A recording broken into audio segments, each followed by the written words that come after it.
प्रधानमंत्री नरेंद्र मोदी G7 इत्येतस्य सम्मेलनस्य अन्तिमे दिने सम्बोधितवान्। सत्रद्वयम् मुक्त समाज जलवायु परिवर्तनादि समस्याः समाधातुं सामूहिक प्रयासाय समग्रमपि जगत् तेन अध्यर्थितम्। सुरक्षितान्तर्जाल सौविध्य विषये अपि तेन प्रतिबद्धता पुनः उदीरिता।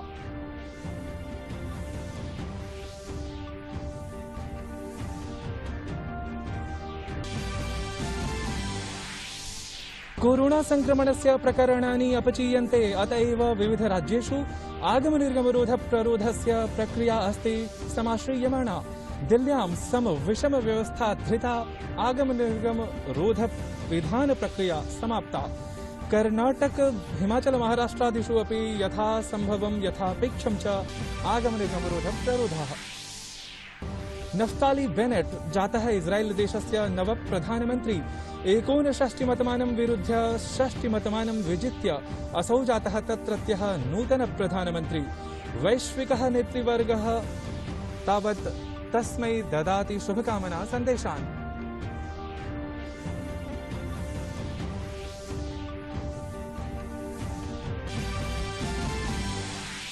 जगतः टेनिस क्रीडायाः प्रथम श्रेणिकः क्रीडकः नोवाक जोकोविच इत्यसौ विजितवान् प्रथितां फ्रेंच ओपन इत्याख्यां मुख्य प्रतियोगिताम्। 49वारम् असौ विजितवान् मुख्य प्रतियोगिताम् इति विशेषः। अभिवादे, अहमस्मि नारायण दत्त मिश्रः। अत्र भवतीनां च स्वागतम् डीडी न्यूज वार्ता प्रसारणेऽस्मिन्। अथ विस्तृतीकृताः वार्ताः। कोरोना महामारी क्रमे समग्रः अपि संसारः कथमिव सहभावपरां प्रतिबद्धताम् अस्ति परिपालयन् इत्यस्य समादर्शस्वरूपं पुनरपि G7 इत्येतत् समूह सम्मेलने द्रष्टुम् आयातम्। अस्मिन् हि सम्मेलने प्रधानमन्त्रिणा नरेन्द्र मोदिना अपि भारतीयं पक्षम् उपस्थाप्य सकल वैश्विकाह्वानानां विरुद्धं सहैव समेकितं संघर्षमाचरितुं परामृष्टम्। ध्यानास्पदं तथ्यम् इदं यत् 7 संख्याकानां विकसित देशानां विशिष्टे सम्मेलने भारतीयः प्रधानमन्त्री अपि सविशेषमासीत्। अध्यन्तर्जालीय संवाद स्थापनाय समाहूतः, यत्र असौ सत्रत्रयं समबोधयत्।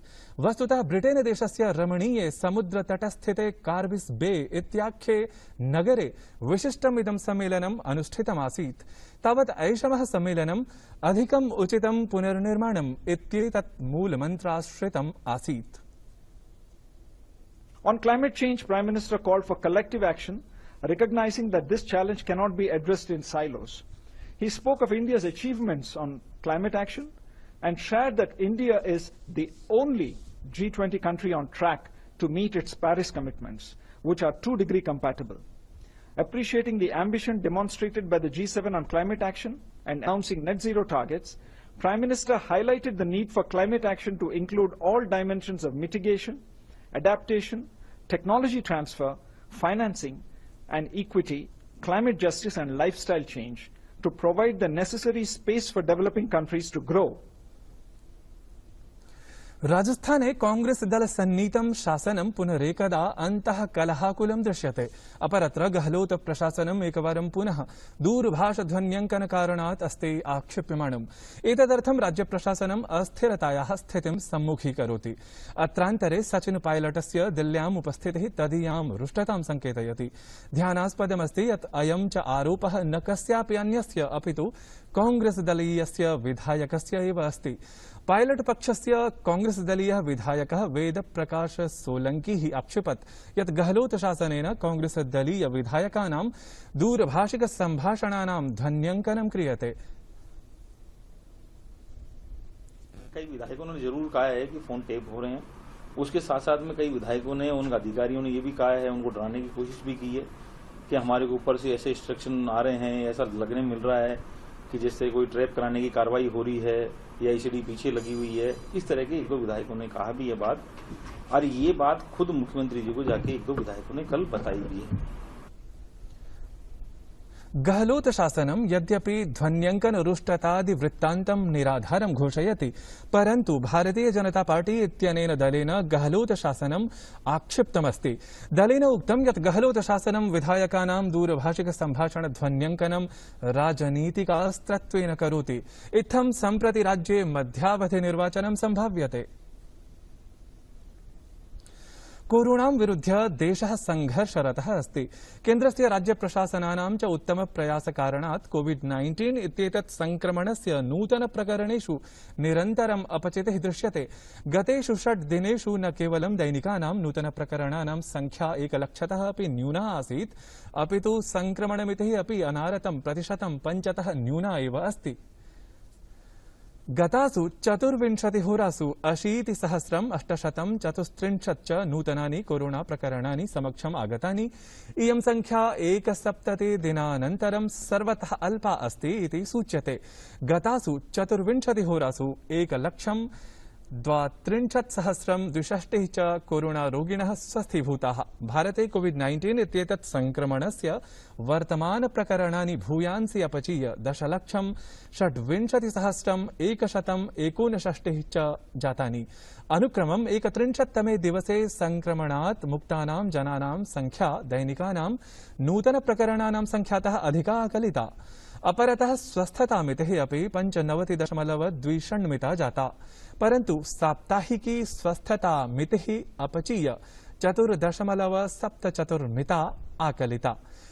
दैनिकी स्वस्थतामितिः अपि 4.74 अस्ति।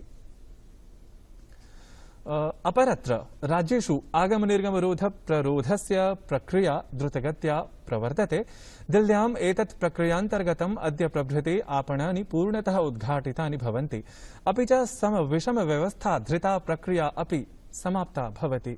प्रातः 9 वादनात् सायं 5 वादनं यावत् सर्वान् शासकीयान् शासकीयेतरान् च कार्यालयान् उद्घाटयितुं शक्यते। महाविपणिकेन्द्राणि पूर्णतः उद्घाटितानि भविष्यन्ति।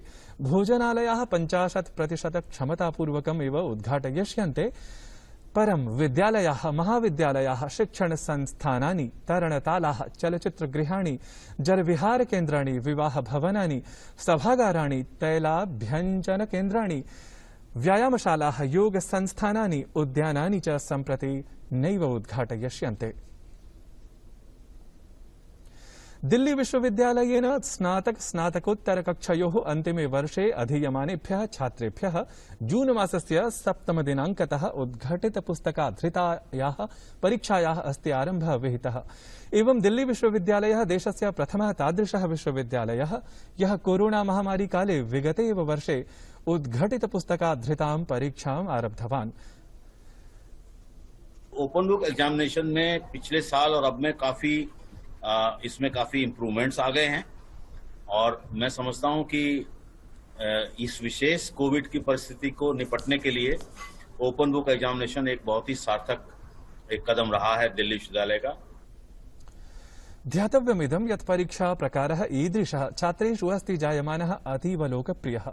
अत एव इह सामान्यस्तरतः छात्राणां प्रतिभागितायां 10% यावत् आधिक्यं दरीदृश्यते। पैंडेमिक के टाइम में जो डीयू ने ओपन एग्जामिनेशन स्टार्ट किया है वो हमारे लिए बेनिफिशियल भी है, प्लस एक अपॉर्चुनिटी है लर्न करने का और अपने आप को प्रूव करने का इन डिफिकल्ट टाइम्स। हमें अपना टाइम मैनेजमेंट करने में आसानी हुई क्योंकि थोड़ा ज़्यादा समय मिल जाता है और अच्छे से तैयारी करने का भी मौका मिला। देशस्य नैकेषु राज्येषु प्रावृषः प्रवेशः यथा कथञ्चित् समयपूर्वः अस्ति जातः, अत एव बहुत्र अधिका वृष्टिः अपि अस्ति अनुभूयमाना।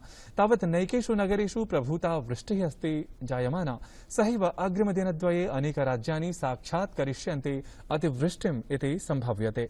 अवधेयास्पदम् इदं यत् भारतीय ऋतुविज्ञानविभागेन पूर्वत्र एव देशे अस्मिन् क्रमे साधारणी वृष्टिः भवितुम् अनुमितम् अस्ति। संयुक्त राज्य अमेरिकीयः विदेशमन्त्री एंटोनी ब्लिंकन इत्यसौ तदीयेन दक्षिण कोरियादेशीयेन समकक्षेण चुंग युई योंग इत्यनेन सह G7 इत्येतत् सम्मेलनात् पृथक्तया भाषितवान्। सम्भाषणकाले उभाभ्याम् अपि नेतृभ्यां कोरिया प्रायद्वीपस्य परमाणु निरस्त्रीकरण सम्बद्धा प्रतिबद्धता पुनः उदीरिता। सम्भाषणानन्तरं प्रसारिते वक्तव्ये परमाणु निरस्त्रीकरण दिशायाम् उत्तर कोरिया देशस्य असफल प्रयासानां वर्णनं जातम्। उभाभ्यां विदेशमन्त्रिभ्यां द्विपक्षीय महत्वयुतान् अन्यान् क्षेत्रीय विषयान् अपि उद्दिश्य बलं प्रदत्तम्, यत्र म्यांमार देशे पुनः लोकतन्त्रस्थापनम् अन्यतमम् अस्ति। नफ्ताली बेनेट इत्यसौ ह्यः रात्रौ इस्राएलदेशस्य नूतनप्रधानमन्त्रिरूपेण शपथं गृहीतवान्। तत्रत्य संसदि 69 मतान्तरमानं विरुध्य 60 मतमानम् अवाप्य असौ तत्रत्यः नवः प्रधानमन्त्री अस्ति जातः। अवधेयास्पदम् इदं यत् ततः पूर्वं तत्रत्यः प्रधानमन्त्री बेंजामिन् नेतन्याहू इत्यसौ आसीत्। जगतः टेनिस क्रीडायाः प्रथमश्रेणिकः क्रीडकः सर्बियादेशस्य नोवाक जोकोविच द्वितीयवारं फ्रेंच ओपन इत्येतस्याः प्रथितप्रतियोगितायाः पुरुषैकलवर्गीयाम् अन्तिमां स्पर्धां विजितवान्। तावत् ह्यः क्रीडिते संघर्षपूर्णे संघट्टे क्रमद्वये पृष्ठवर्ती भूत्वा अपि नोवाक जोकोविच इत्यसौ जगतः पञ्चमश्रेणिकं ग्रीसदेशस्य स्टीफानोस सितसिपास इत्येतन्नामकं क्रीडकं 6-7, 2-6, 6-3, 6-2 अथ 6-4 इत्येवं भूतेन उपार्जितेन अंकान्तरालेन पराजितवान्। एवं विजयम् इमम् आहत्य नोवाक जोकोविच इत्यनेन 29 वारं मुख्यप्रतियोगिता परा वैजयन्ती अस्ति अधिगता। अर्थात् साम्प्रतमसौ राफेल नडाल, रोजर फेडरर इत्येताभ्यां केवलम् एकेनैव मुख्यप्रतियोगिता जयेन अस्ति पृष्ठवर्तित्वं भजमानः। अपरत्र महिलानाम् एकले युगले च वर्गे अशीर्षस्तरीया एव क्रीडिका बार्बोरा क्रेइचिकोवा इत्यसौ आप्तवती प्रशस्यं विजयम्। यूरो पदकन्दुकस्पर्धा मालिकायाम् इंग्लैंड दलेन स्वीयाभियानस्य आरम्भः विजयेन कृतः। वेम्बले क्रीडाङ्गणे आयोजिते द वर्गीये द्वन्द्वे इंग्लैंड दलेन क्रोएशिया दलं 1-0 इति खेलान्तरालेन पराजितम्। ध्यानास्पदमस्ति यत् यूरोपीय नायक स्पर्धा मालिकायाम् इंग्लैंड दलेन इदं प्रथमतया आरम्भिके द्वन्द्वे एव विजयः प्राप्तः। एतत् वार्तासंस्करणं सम्पद्यते अधुना। अभिनववार्ताः पुनरादाय समुपस्थास्यामः। भूयात् तावत् शुभं मङ्गलम्।